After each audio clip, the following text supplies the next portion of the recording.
dah kita bikin yuk lagu. Sebenarnya ceritanya filosofi mengenai kehidupan dari hulu ke hilir, dari gunung dan laut. Jadi aku gunungnya, kata dia gitu, I'm the volcano, dan kamu tuh laut gitu, ocean. Jadi no music on a dead planet, karena kalau krisis iklim udah akut, terus nanti musisi-musisi nggak ada yang bisa bikin musik lagi.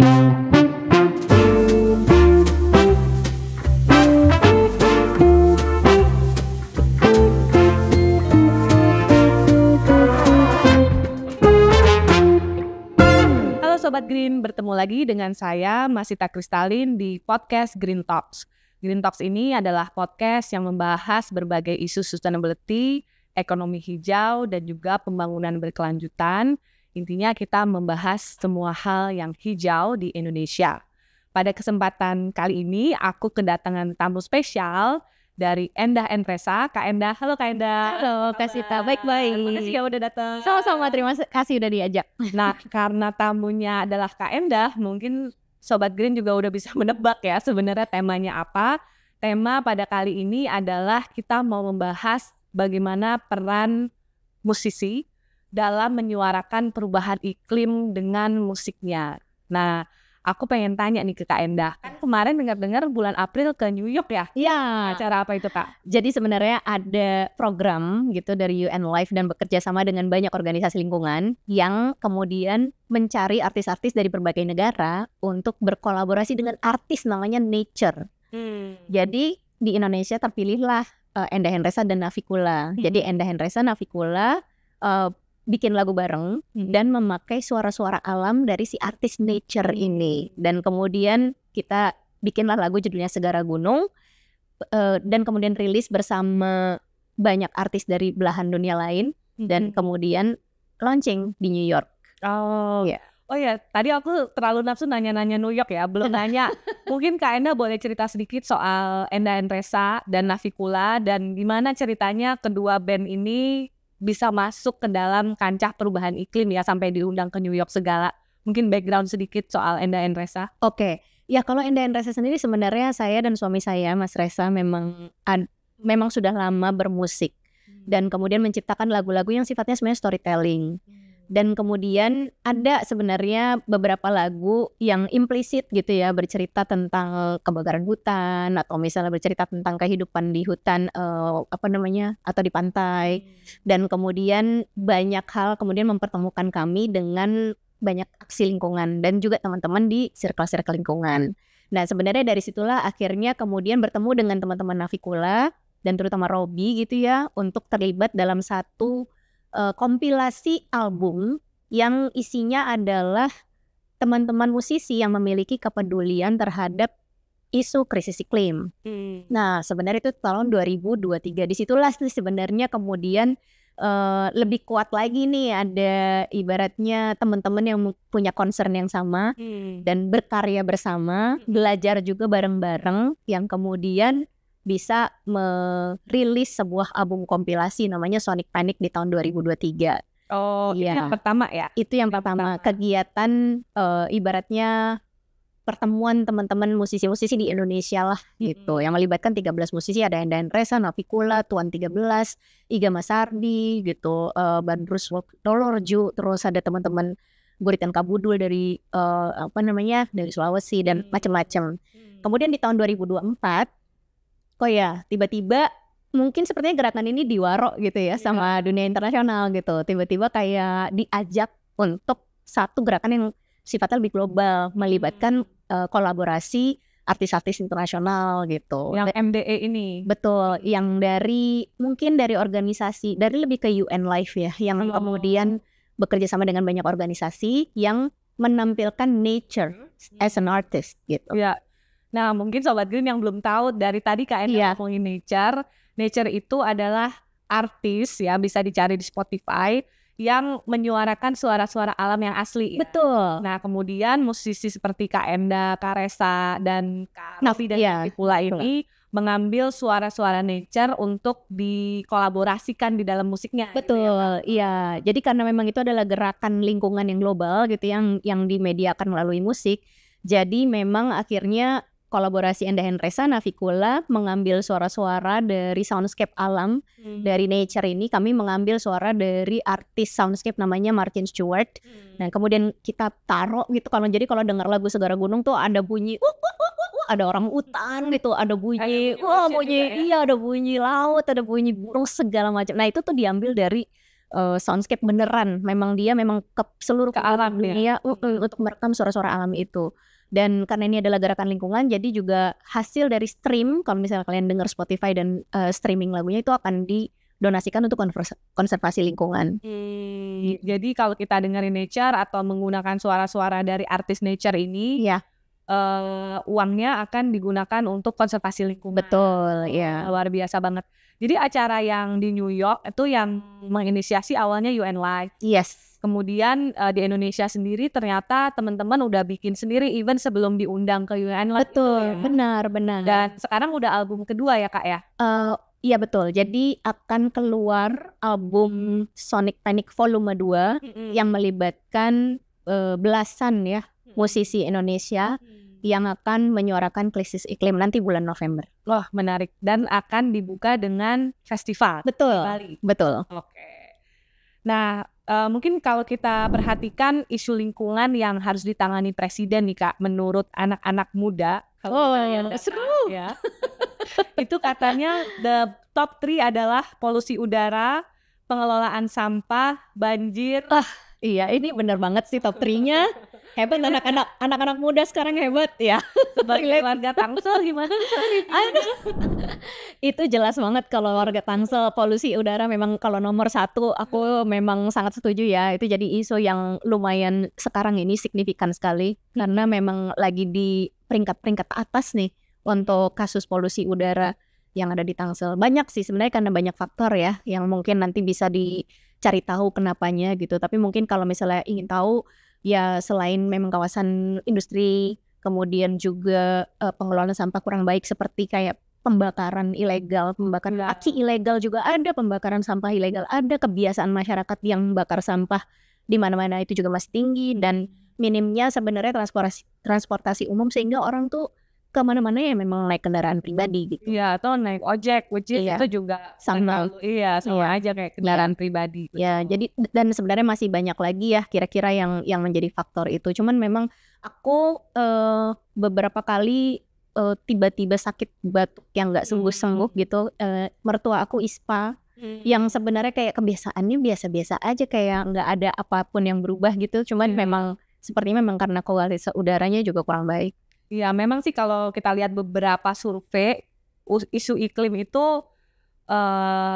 masih kalah terkenal dengan isu polusi udara sih memang. Dan kebetulan Sobat Green mungkin kalau yang belum sempat nonton, kita sudah 2 kali bahas mengenai polusi udara. Link untuk episode berikutnya, episode sebelumnya maksud aku bisa dilihat di bawah ya. Ada 2 episode mengenai polusi udara sebelumnya.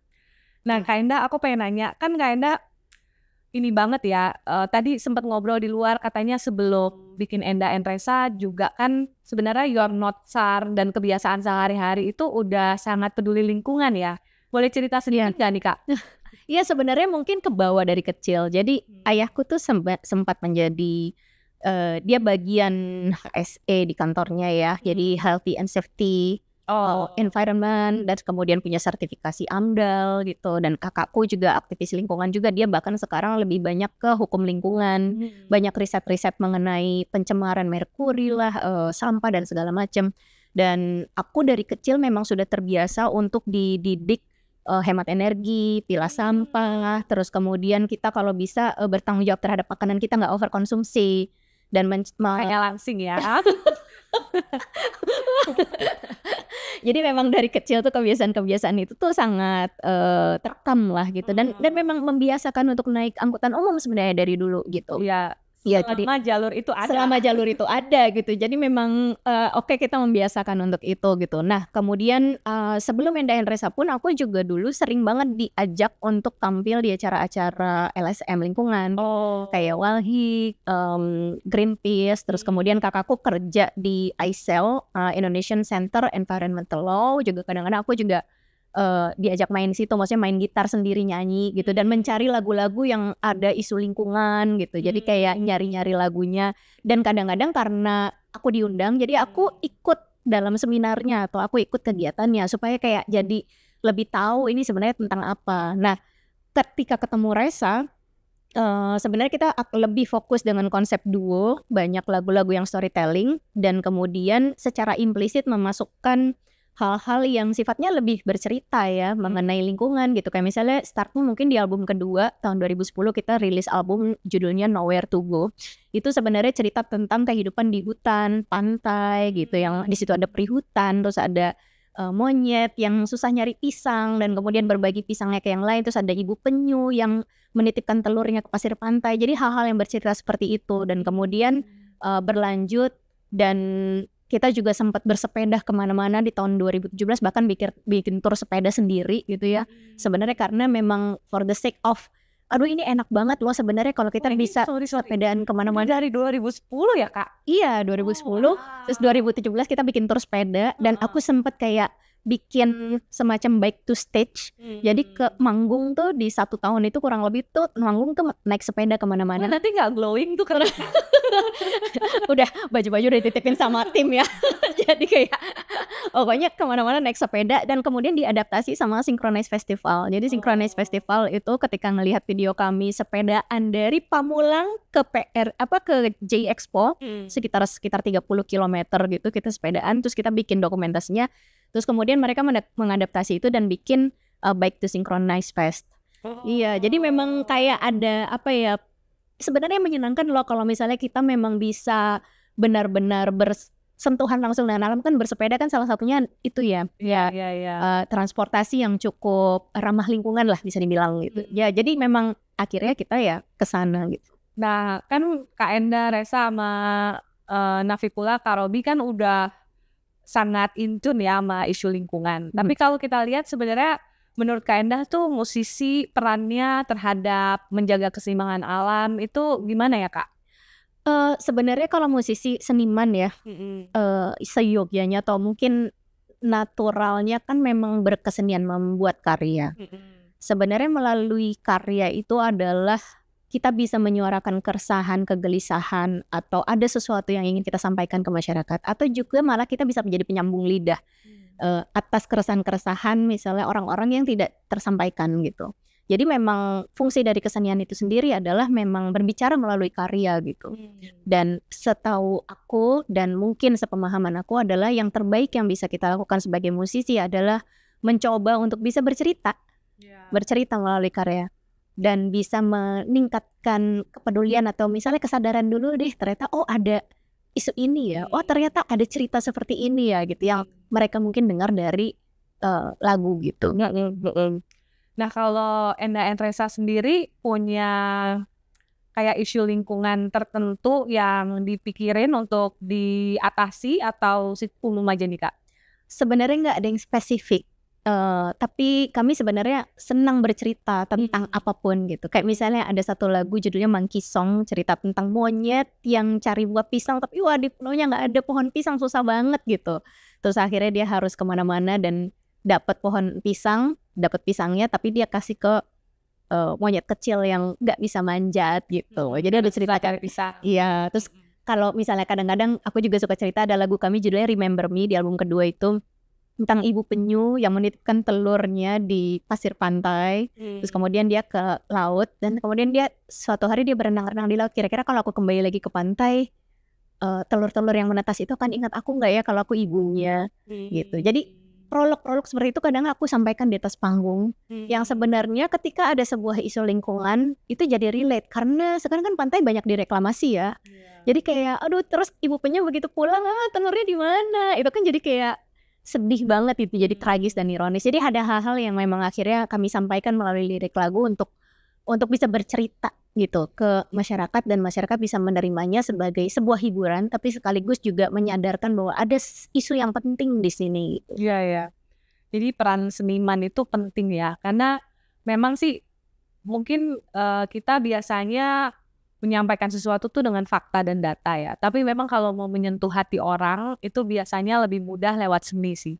baik itu musik, seni rupa ya maupun acting dan lain sebagainya itu memang lebih meresap ya, mempengaruhi budaya lah seenggaknya. Betul. Itulah sebabnya juga ada kompilasi album Sonic Panic yang memang mungkin di situ kemudian dikumpulin sama Robby gitu ya dan teman-teman kayak ini untuk membahas isu lingkungan yaitu krisis iklim. Di situ senangnya adalah kita jadi belajar isu baru lagi gitu kayak oh ini ternyata ada isu seperti ini dan kemudian saya sama Mas Reza bikin tapi gimana ya cara bikin isu krisis iklim itu kan berat banget ya. Ketika dijadiin lagu gimana? Akhirnya kita kompak banget ya berdua. Ya akhirnya kami bikin lagu tentang plastic tree yang kayak berimajinasi bagaimana kalau di dunia ini udah nggak ada lagi pohon. Karena kan juga salah satu penyebab krisis iklim kan adalah deforestasi di mana-mana gitu. Jadi memang akhirnya kita mencoba untuk bercerita dengan cara itu. Ya. Nah, kalau kita tanya kepada responden, sebenarnya apa aja sih yang menyebabkan perubahan iklim yang paling gede tuh kalau kita lihat produk perusak ozon ya kayak yang untuk kulkas dan AC ya. Kemudian polusi tadi polusi dari transportasi. Nanti mungkin kita cerita sedikit dengan segara gunung, cerita dari gunung ke laut. Betul sekali. Kemudian ini ada limbah dan ya otomatis peristiwa alam juga masuk. Relate banget ya. Iya sih. Ini hampir semuanya kayaknya memang secara nggak langsung kita sebenarnya sudah mengalami dampaknya ya. Ya dari ini semuanya. Nah kalau boleh Kak ceritain dong gimana sih menuangkan isu lingkungan ke sebuah karya seni dalam hal ini lagu ya. Dan mungkin bisa pakai contoh segara gunung. Aku dengar tuh kayak suara-suara alamnya bikin merinding ya. Iya. Kita jarang ya di Jakarta dengar suara-suara alam, even jangkrik kalau malam kan. Itu bener banget. Kita harus ke Bandung atau ke Bogor dulu untuk bisa dengar. Betul banget. Nah, proses kreatifnya kan ada dua ya. Ada proses kreatif, terus tadi Kak Enda Reza kan ada proses North Star, kepengen awareness orang juga naik gitu ya. Dan mengkombinasikan semua ini dalam suatu produk karya seni itu gimana sih caranya? Iya, sebenarnya memang harus belajar dulu, paling enggak ya untuk tahu apa yang ingin kita sampaikan. Tapi kemudian kita juga mencari apa yang kira-kira kita relate gitu. Jadi nggak mengada-ada gitu isinya. Yang aku suka ketika di lagu Segara Gunung ini idenya dari Robby sebenarnya. Jadi tidak bicara yang keras atau segala macam, tapi justru malah storytelling gitu dia. Jadi dia bilangnya adalah, dah kita bikin yuk lagu. Sebenarnya ceritanya filosofi mengenai kehidupan dari hulu ke hilir, dari gunung dan laut. Jadi aku gunungnya kata dia gitu, I am the volcano dan kamu tuh laut gitu, ocean. Jadi kayak kisah cinta nih sebenarnya antara si gunung dan laut gitu dan air. Yang sebenarnya memang filosofi kehidupan itu kan membawa bagaimana air itu membawa kehidupan dari gunung sampai ke bawah dengan ekosistem yang sedemikian besar ya sampai kemudian ke laut. Nah jadi sebenarnya dari situ tuh dan aku kemudian mengeksekusi liriknya. Oke, Rob lu kerjain bagian lu, gue kerjain bagian gue ya gitu ibaratnya gitu. Akhirnya kita mix and match di situ. Dan yang indahnya lagi adalah Robby tuh memang dia sangat dekat banget dengan adat ya. Jadi dia tuh memasukkan mantra kidung gitu, kidung yang bercerita tentang semacam apa ya mantra untuk memanggil dewa alam leluhur yang dekat dengan lingkungan untuk melindungi kita lah dari kerusakan akhir lagu ya Kak. Iya, jadi ada mantra kuno gitu dan aku kayak oh my god, aku harus nyanyiin ini Robby gitu. Dan pakai bahasa ini pakai bahasa Bali ya. Jadi pakai benar-benar dengan nada-nada pentatonic Bali gitu, terus juga dengan logat Bali. Jadi aku kayak harus belajar dia, harus latihan itu terus terang aku gampang sih kayak deg-degan banget untuk bikin untuk bisa nyanyi itu sih. Iya, dan sempat merinding kayak di studio malam gitu ya, gelap gitu, maksudnya dalam arti suasananya gitu udah ada mungkin memang karena mantra juga. Iya, terus kayak terus tiba-tiba harus pakai mantra kuno itu dan aku kayak wah kok merinding gini ya nyanyiin kidungnya gitu. Dan menurut aku ini adalah salah satu karya kolaborasi kami yang menarik gitu dengan Robby. Terus ada seniman lain gak sih yang jadi inspirasi bikin produk-produk lain lah?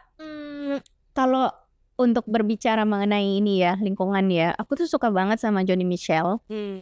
dia tuh bercerita lagi-lagi ya, maksudnya storytelling kayak Big Yellow Taxi, they pay paradise, put up in a parking lot with a pink hotel, a boutique and swinging hotspot. Itu tuh dia tuh ceritanya lagi jalan ke Hawaii. Nambah gitar nih kayak gitu. Iya. Terus dia tuh kayak wah ini paradise banget ya, indah banget. Terus tiba-tiba ketika dia sampai di hotel dan membuka pintu kamar, dia tuh ngelihat gunung bagus banget gitu ya. Tapi kemudian begitu dia melihat ke bawah itu parkiran di mana-mana. Jadi kayak they pave paradise put up in a parking lot tuh benar-benar apa yang dia lihat. Dan di kamar hotel itu dia bikin lagunya. Jadi kayak don't you know it seems too good and you don't know what you've got till it's gone. They pave paradise put up in a parking lot. Itu tuh benar-benar apa yang dia lihat. Dan itu tuh lagu ya. Kita jadi membayangkan ya. Iya, buat kita jadi membayangkan dan sampai sekarang masih relevan. Itu kan gokil banget ya. Nah aku tuh sebenarnya senang sekali lagu-lagu yang kayak gitu yang bercerita timeless juga dia, timeless dan ringan, nggak berat gitu dan cuman kayak cerita aja, nggak ada pretensi untuk apapun gitu. Aku suka sekali sih sebenarnya. Tapi terusnya Segara Gunung ini ya, pas aku baca lirik ya gitu ya, aku baca berulang-ulang kan sebenarnya lirik awalnya tuh simpel-simpel dan pendek-pendek banget ya. Betul. Cuman memang kalau kita bicara soal keseimbangan alam antara gunung dan hutan sama laut, sebetulnya relate sekali dengan Indonesia. Karena di Indonesia itu laut adalah 62% dari total wilayah Indonesia. Jadi lebih besar daripada daratan. Dan lebih besar daripada gunungnya. Nah kemudian kalau kita lihat hutan Indonesia, itu untuk potensi penyerapan karbon atau disebutnya sequestration, itu dia 10% dari total sequestration di dunia. Itu adanya di hutan Indonesia, lihat sebagian besar di daerah pegunungan juga ya. Kemudian kalau kita lihat peatland ya, peatland itu juga karbonnya cukup besar. Di Indonesia itu potensi peatland Indonesia dibandingkan global, kita tuh proporsinya 35% Kak. Nah kemudian juga kalau kita lihat potensi-potensi lainnya juga cukup besar ya di Indonesia. Jadi yang ingin saya sampaikan di sini, lagu ini tuh sebenarnya kebetulan sangat berhubungan sekali karena laut itu punya beberapa fungsi. Pertama dia punya sequestration, dia juga menyerap karbon kalau ekosistem lautnya sehat. Kemudian laut itu juga menyerap panas dari matahari supaya membantu sedikit pemanasan dari perubahan iklim, membantu menyeimbangkan ya. Kemudian laut Indonesia itu kan di antara dua lautan besar ya, dia memang membantu regulasi iklim dunia tuh. Jadi El Nino La Nina juga dipengaruhi oleh iklim dan laut di Indonesia yang pada akhirnya mempengaruhi lagi hutan yang ada di gunung gitu ya. Nah hutan sendiri atau gunung itu juga sequestration-nya atau penyerapan karbon besar, kemudian keanekaragaman hayatinya juga banyak sekali berasal dari sana.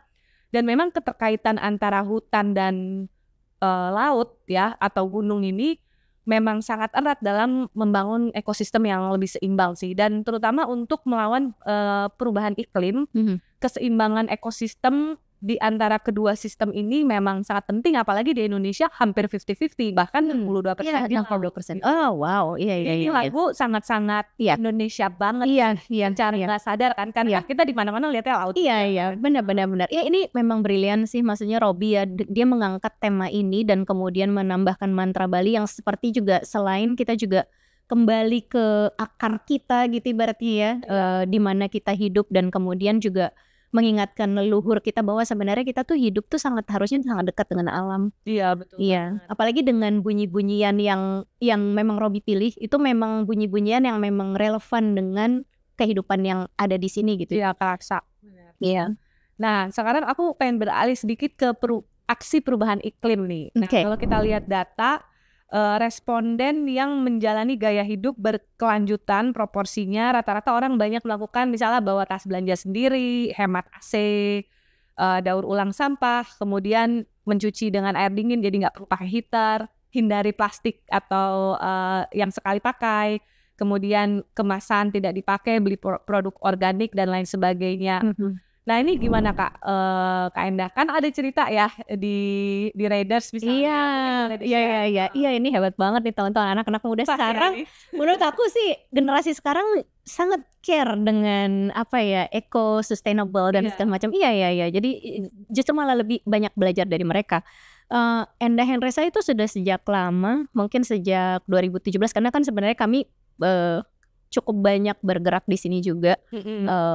Jadi kita mencoba untuk walk the talk gitu ya, kayak melakukan apa yang kita mungkin bicarakan gitu, meskipun sedikit. Salah satunya adalah dengan mempersiapkan riders band yang kiranya itu tadi tuh kalau misalnya di data itu ya menghindari plastik sekali pakai. Jadi kita nggak pakai kemasan-kemasan plastik. Jadi kita nyiapin air galon, minta tolong panitia siapin galon dispenser. Terus kopinya juga kopi yang diseduh sendiri gitu, gula seduh sendiri. Jadi nggak yang sachet ya, supaya memang ya udah ini aja gitu, bikin sendiri. Ada gelas juga, gelasnya juga kalau bisa gelas kaca gitu. Jadi biasanya emang di belakang panggung udah ada kayak gitu semuanya gitu. Terus kemudian juga kemana-mana tim kami tuh selalu bawa tumbler. Jadi memang jarang banget untuk kayak ngambil atau beli botol plastik gitu ya, kemasan sekali pakai gitu untuk minum air mineral. Jadi memang tumbler itu jadi salah satu syarat. Dan kemudian juga tim kami juga selalu berusaha untuk kayak bawa semacam mungkin kalau tisu kan sekali pakai buang ya gitu. Jadi kita tuh selalu bawa anduk iya untuk ngelap keringat apa segala macam, bersih-bersih gitu. Jadi memang selalu terbekali dengan itu. Jadi paling nggak mengurangi sampahnya juga gitu. Betul. Dan kalau misalnya bisa juga selalu minta panitia untuk disiapkan besekan aja gitu, makanan lokal gitu, jajanan pasar nggak usah dikemasan plastik lagi gitu, udah ditaruh plastik aja gitu. Atau dan buah-buahan, karena buah-buahan ya selain juga sehat juga kayak organik, jadi bisa ibaratnya menjadi pupuk organik juga gitu. Jadi memang sebenarnya mencoba untuk seminim mungkin di belakang panggung atau di bawah panggung di ruang tunggu tuh ya nggak ada plastik sekali pakai yang kemudian jadi sampah di mana-mana gitu. Nah tadi kan Kak Ena udah cerita yang MDE kan, Music Declares Emergency. Bisa ditunjukin. No music on a dead planet, karena kalau krisis iklim udah akut, terus nanti musisi-musisi nggak ada yang bisa bikin musik lagi. Jelas terkaitannya musik dan perubahan iklim. Iya gitu, itu takut banget. Orang sekarang udah suhu iklim udah nggak menentu aja, kita udah nggak mood sih kadang-kadang. Festival musik banyak yang sudah nggak berjalan gara-gara tiba-tiba badai, tiba-tiba atau yang hujan panas terik, nonton nggak enak ya. Iya, jadi itu sebenarnya secara tidak sadar kita tuh sudah menerima dampaknya gitu terhadap krisis iklim. Mungkin cerita sedikit yang soal inisiatif iklim itu apa tuh Kak? Iya, jadi kalau inisiatif iklim sebenarnya teman-teman itu punya kegiatan festival musik yang tahunan. Iya, yang sebenarnya menciptakan ekosistem yang friendly gitu untuk lingkungan gitu. Jadi selain sebenarnya ini juga jadi perayaan, teman-teman iklim ini juga jadi perayaan atas rilisnya kompilasi album teman-teman musisi di Indonesia ini yang menciptakan lagu berdasarkan isu krisis iklim, namanya Sonic Panic. Mereka juga bikin semacam rilis partinya lah di festival ini, tapi sekaligus juga melibatkan banyak pihak untuk menciptakan festival yang ramah lingkungan. Iya. Nah mungkin Sobat Green kalau ini boleh diajak tuh festival berikutnya kapan? Ayo ke Iklim Fest tanggal 9 November 2024 di Ubud, Bali. Karena yang festival pertama sudah berhasil tuh, tiket sold out ya kan, terus juga orang-orang pada nurut. Jadi kalau misalnya masuk ke festival, ini yang seru dari Iklim Fest adalah begitu masuk ke festival biasanya kan razia senjata tajam gitu ya. Tapi kalau ini yang dirazia adalah kantong kresek sama botol plastik minuman. Jadi itu kayak dirazia tuh. Jadi kalau misalnya masuk, kalian bisa menggunakan wadah yang disediakan sama tenan-tenan yang itu dicuci dengan bersih dan pakai lagi. Ada gelasnya juga, terus bisa refill minuman sendiri. Botol plastik dirazia ya? Dirazia, jadi emang bener-bener iklimnya tuh udah sangat green banget. Dan tenan-tenannya juga mereka memang tenan-tenan yang berkomitmen dengan produk-produk yang ramah lingkungan dan juga family friendly. Jadi bisa ajak keluarga gitu ke sana. Anak-anak juga sangat aman dan nyaman di sana. Dan menyenangkan sekali pokoknya. Di Ubud sebenarnya udah nyaman aja sih. Iya, ayo let's go. Oke. Nah aku pengen di-spill dong Enda and Resa ke depan ada kolaborasi apalagi atau kampanye iklim apalagi yang Kak Enda dan Kak Resa sedang siapkan? Iya, sebenarnya sih secara spesifik belum ada ya. Mungkin sejauh ini keterlibatan kami dengan teman-teman yang di Iklim Festival maupun teman-teman yang di Musik Declare sama Regency Indonesia tetap berlanjut. Tapi yang jelas sebenarnya kalau saya pribadi, saya pengen banget untuk bisa selalu walk the talks mengenai ini gitu. Sebenarnya kembali ke diri sendiri sih. Kayak misalnya di Earhouse, saya punya cafe di Earhouse di Pamulang. Sebenarnya pengen menggalakkan lagi untuk lebih mengkampen untuk nggak pakai kemasan sekali pakai gitu di situ. Jadi kita juga kalau ada yang pesan take away udah nggak pakai plastik lagi, jadi pakai botol kaca dan kemudian pakai kemasan yang bisa dijadikan pupuk. Jadi memang iya yang ramah lingkungan. Boleh juga nih nanti Green Talk kita jalan-jalan. Iya. Dan sudah teruji juga. Jadi sebenarnya lebih pengen ke diri sendiri sih untuk bisa mengurangi apalagi ya. Kalau bisa zero waste deh gitu. Kayak ada keinginan untuk ke sana sih, lebih ke situ aja. Tapi ini inspiring banget. Makasih Kak Enda. Jadi ternyata Sobat Green di bidang apapun pekerjaan kita, kalau memang kita care terhadap suatu isu, terutama isu yang berhubungan dengan perubahan iklim dan isu alam, ini sangat-sangat dekat dengan kehidupan kita sehari-hari dan juga masa depan kita. Dan pada akhirnya ini mempengaruhi pertumbuhan ekonomi juga loh. Karena bagaimanapun kalau terjadi banyak bencana karena perubahan iklim, satu negara juga sulit untuk tumbuh lebih tinggi ya. Artinya harus menghadapi persoalan iklim dulu, dan memang kita harus melakukan berbagai aksi baik mitigasi maupun adaptasi terhadap perubahan iklim, menjaga keseimbangan alam seperti lagu Segara Gunung, antara gunung atau hutan dan juga lautan, ekosistemnya perlu kita jaga bersama-sama.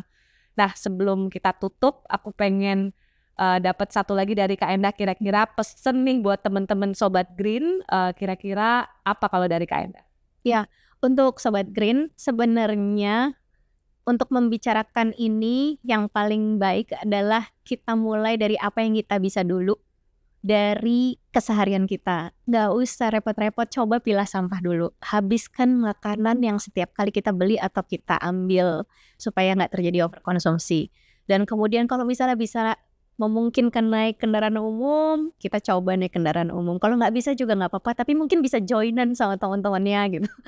Dan kemudian juga bisa dengan menghemat energi, salah satunya misalnya menghemat listrik. Kalau misalnya biasa ditinggal-tinggal lampu nyala dari pagi sampai siang, lebih baik dimatikan. Hal-hal yang sebenarnya kecil, tapi ternyata itu sangat penting karena ini dilakukan bareng-bareng bersama-sama gitu. Jadi menurut saya bisa dimulai dari situ dulu. Terima kasih banyak Kak Enda buat waktunya. Terima kasih, senang sekali bisa ngobrol di sini. Ini keren banget acaranya. Nanti kita ketemu lagi di Ubud ya. Iya, ayo let's go. Sobat Green, terima kasih sudah stay tune di episode Green Talks kali ini yang sangat-sangat menarik dengan Kak Enda dari Enda dan Resa. Jangan lupa saksikan episode Green Talks selanjutnya 2 minggu lagi di YouTube dan Spotify Kata Data Indonesia. Green Talks, walk the climate talks.